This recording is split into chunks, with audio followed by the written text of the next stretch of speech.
আমাদের মোট 3টে আমাদের মডেল পোলিং স্টেশন থাকবে। মডেল পোলিং স্টেশনে আমাদের যেমন 24 রামচন্দ্রঘাটে আমাদের থাকছে, আমাদের 24-এর 16 নম্বর যেটা হলো কেয়াবার হাই স্কুল, 25-এ থাকতে আমাদের 7 নম্বর পোলিং স্টেশন যেটা Khowai government girls higher secondary school north east wings যেটা, আর 26 আশারামবাড়িতে হলো আমাদের 26-এ 36 নম্বর যেটা Tulsikar Rajnagar class 12 school east wings.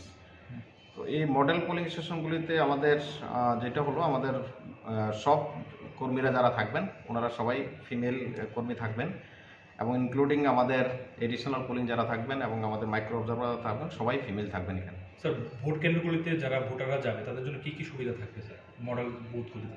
এখানে আমরা যেটা চেষ্টা করছি, এখানে যারা যাবেন ওনাদের জন্য যদি কোনো ধরুন আমাদের মহিলারা যদি কোনো বাচ্চা থাকে ওনাদের বাচ্চাগুলিকে এখানে রাখার জন্য ব্যবস্থা থাকবে। যদি কোনো আমাদের পিডাব্লিউডি ভোটার বা আমাদের 80+ ঊর্ধ্বে এরকম যদি কোনো থাকে ওনাদের জন্য আমরা আলাদা আলাদা এখানে আমরা ব্যবস্থা রাখছি বসার জায়গা, এবং এখানে আমরা চেষ্টা করছি তাদের মেডিকেলেরও একটা ইউনিট আমরা রাখার জন্য, এবং এখানে আমাদের হুইল চেয়ারও থাকবে। যদি কোনো পিডাব্লিউডি ভোটার ওনারা এটাকে ইউজ করতে চায় এটাকে আমরা ইউজ করতে পারবো ওনারা। স্যার, আরেকটা কাগজ আছে 144 জারি হয়েছে, এই ব্যাপারে কী বলবেন স্যার? ওই জায়গাতে আমরা চেষ্টা করছি আমাদের বিভিন্ন সেক্টর অফিসাররা যারা আছেন আমাদের 3টা অ্যাসেম্বলি কনস্টিটুয়েন্সির মধ্যেই, সেক্টর অফিসার এবং আমাদের ইনক্লুডিং পুলিশ সেক্টর, আমাদের ওসি এসডিপি এবং আমরাও, যেমন গতকালকে রাত্রেও আমরা সবাই অনেকক্ষণ রাত্রে আমরা সব জায়গাতে আমরা মুভ করেছি, এবং আমাদের সেক্টর অফিসাররা কন্টিনিউয়াসলি আমাদের পুলিশ সহ ওনারা ফিল্ডে আছেন। তো আমরা চেষ্টা করি তারপরেও যদি এরকম কোনো অভিযোগ আমরা পাই আমরা এগুলিকে কীভাবে আমাদের ইলেকশন কমিশনের গাইডলাইন অনুসারে এগুলিকে দূর করা যায় আমরা চেষ্টা করছি।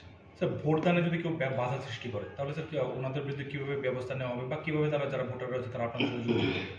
আমরা এখানে প্রত্যেকটা অ্যাসেম্বলি কনস্টিটুয়েন্সির জন্য আপনারা হয়তো পেয়েছেন আমাদের বিভিন্ন পত্রপত্রিকায় অলরেডি আমাদের আমাদের ইলেকশন ডিপার্টমেন্ট থেকেও ওনারা হেল্পলাইন নাম্বার ইউজ করেছেন, এবং আমরাও আমাদের প্রত্যেকটা ভোটার কর্মীর বাড়িতে আমরা এই যে স্লিপের মাধ্যমে আমরা ওনাদেরকে আমাদের ল্যান্ডফোন নাম্বার এবং আমাদের হোয়াটসঅ্যাপ নাম্বার দিয়েছি, এবং এটার জন্য 3টা অ্যাসেম্বলি কনস্টিটুয়েন্সির জন্য আলাদা আলাদা করে নাম্বার দেওয়া আছে। যদি কোনো ভোটার কোনো জায়গাতে অসুবিধা হয় ওনারা আমাদেরকে ফোন করলে আমরা চেষ্টা করবো ইমিডিয়েট এটাকে অ্যাকশন নেওয়ার জন্য। ভোট গ্রহণ কটা থেকে শুরু হচ্ছে? সকাল 7টা থেকে বিকেল 4টা পর্যন্ত।